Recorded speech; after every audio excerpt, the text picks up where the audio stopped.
بسم اللہ الرحمن الرحیم۔ حضرت ایوب علیہ السلام حضرت اسحاق علیہ السلام کی اولاد میں سے ہیں اور ان کی والدہ حضرت لوط علیہ السلام کے خاندان سے ہیں۔ اللہ تعالی نے آپ کو ہر طرح کی نعمتوں سے نوازا تھا، حسن صورت بھی اور مال و اولاد کی کثرت بھی، بے شمار مویشی اور کھیت و باغ وغیرہ کے آپ مالک تھے۔ جب اللہ تعالی نے آپ کو آزمائش و امتحان میں ڈالا تو آپ کا مکان گر پڑا اور آپ کے تمام فرزندان ان کے نیچے دب کر مر گئے، اور تمام جانور جن سے سینکڑوں اونٹ اور ہزارہ بکریاں تھیں سب مر گئے، تمام کھیتیاں اور باغات بھی برباد ہو گئے، غرض آپ کے پاس کچھ بھی باقی نہ رہا۔ آپ کو جب ان چیزوں کے ہلاک و برباد ہونے کی خبر دی جاتی تھی تو آپ حمد الہی کرتے اور شکر بجا لاتے تھے اور فرماتے تھے کہ میرا کیا تھا اور کیا ہے، جس کا تھا اس نے لے لیا،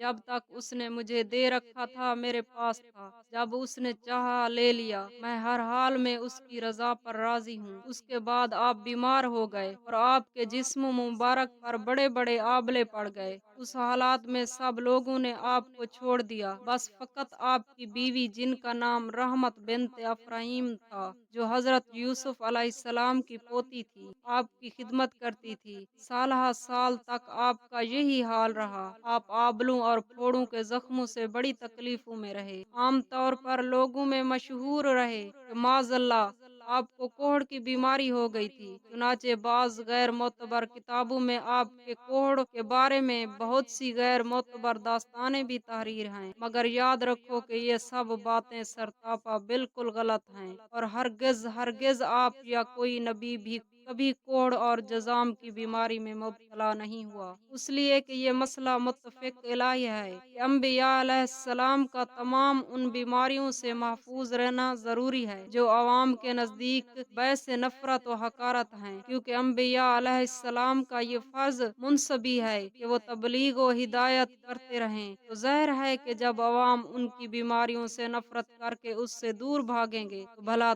تبلیغ کا فریضہ کیوں کر ادا ہو سکے گا۔ الغرض حضرت ایوب علیہ السلام ہرگز کبھی کوڑ اور جزام کی بیماری میں مبتلا نہیں ہوئے، بلکہ آپ کے بدن پر کچھ آبلے اور پھوڑے پھنسیاں نکل آئی تھی جن سے آپ برسوں تکلیف اور مشقت جھیلتے رہے اور برابر صابر و شاکر رہے۔ پھر آپ نے بحکم الہی اپنے رب سے یوں دعا مانگی، مجھے تکلیف پہنچی اور تو سب مہر والوں سے بڑھ کر مہر والا ہے۔ جب آپ خدا کی آزمائش میں پورے اترے اور امتحان میں کامیاب ہو گئے تو آپ کی دعا مقبول ہوئی، اور الرحم الراحمین نے حکم فرمایا کہ اے ایوب علیہ السلام اپنا پاؤں زمین پر مارو۔ آپ نے زمین پر پاؤں مارا تو فوراً ایک چشمہ پھوٹ پڑا۔ حکم الہی ہوا کہ اس پانی سے غسل کرو۔ چنانچہ آپ نے غسل کیا تو آپ کے بدن کی تمام بیماریاں دور ہو گئیں۔ پھر آپ 40 قدم دور چلے تو دوبارہ زمین پر قدم مارنے کا حکم ہوا، اور آپ کے قدم مارتے ہی پھر ایک دوسرا چشمہ نمودار ہو گیا جس کا پانی بے حد ٹھنڈا، بہت شیریں اور نہایت لذیذ تھا۔ آپ نے وہ پانی پیا تو آپ کے بدن میں نور ہی نور پیدا ہو گیا اور آپ کو اعلیٰ درجے کی صحت و نورانیت حاصل ہو گئی، اور اللہ تعالی نے آپ کی تمام اولاد کو دوبارہ زندہ فرما دیا، اور آپ کی بیوی کو دوبارہ جوانی بخشی اور ان کے کثیر اولاد ہوئی۔ پھر آپ کا تمام ہلاک شدہ مال مویشی اور اصحاب و سامان بھی آپ کو مل گیا، بلکہ پہلے جس قدر مال و دولت کا خزانہ تھا اس سے کہیں زیادہ مل گیا۔ اس بیماری کے حالات میں ایک دن آپ نے اپنی بیوی صاحبہ کو پکارا تو وہ بہت دیر کر کے حاضر ہوئی۔ اس پر غصے میں آ کر آپ نے اس کو سردے مارنے کی قسم کھا لی تھی، تو اللہ تعالیٰ نے فرمایا کہ اے ایوب علیہ السلام آپ ایک سینکوں کی جھاڑو سے ایک مرتبہ اپنی بیوی کو مار دیجئے، اس طرح آپ کی قسم پوری ہو جائے گی۔ چنانچہ اللہ تعالیٰ نے قرآن مجید میں اس واقعہ کو اس طرح بیان فرمایا ہے، ہم نے فرمایا